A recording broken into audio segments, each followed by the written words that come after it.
দেখে মনে হয় যেন কুয়াশার চাদর, কিন্তু বাস্তবে তা বিষাক্ত ধুলোবালি। গাজীপুরের বিভিন্ন সড়ক মহাসড়ক এখন পরিণত হয়েছে এমন ধুলোর রাজ্যে। উন্নয়নের নামে দীর্ঘস্থায়ী সংস্কার কাজ আর সঠিক তদারকির অভাবে সাধারণ মানুষের চলাচল এখন রীতিমতো রূপ নিয়েছে মরণ ফাঁদে। ঢাকা ময়মনসিংহ আর ঢাকা টাঙ্গাইল মহাসড়কের বিভিন্ন অংশে সড়কের অবস্থা এখন ভয়াবহ।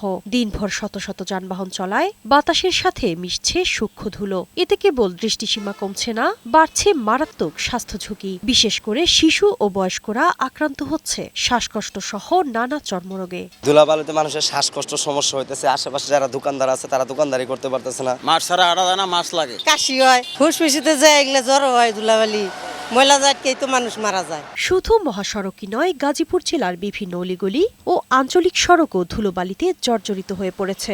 স্থানীয় বাসিন্দারা জানান, সড়কে নিয়মিত পানি ছিটানো বা পরিষ্কার পরিচ্ছন্নতার কার্যকর কোনো উদ্যোগ না থাকায় ধুলোবালির পরিমাণ দিন দিন বেড়েই চলেছে। সিটি কর্পোরেশন কোনো রাস্তাঘাট ঠিক করে না, ধুলাবালি দমন করে না। ধুলার সমস্যাতে নিঃশ্বাসের কষ্ট হয়, অনেক সমস্যা ধুলার লেগে।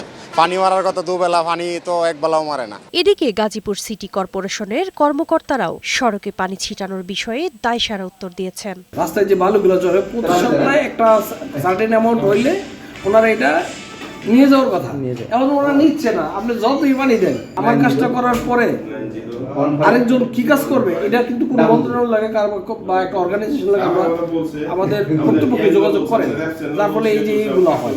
জনস্বাস্থ্যের কথা বিবেচনা করে ধুলোবালির দুর্ভোগ কমাতে দ্রুত কার্যকর ব্যবস্থা নেয়ার দাবি গাজীপুরবাসীর। শারমিন ডিমি, বৈশাখী সংবাদ।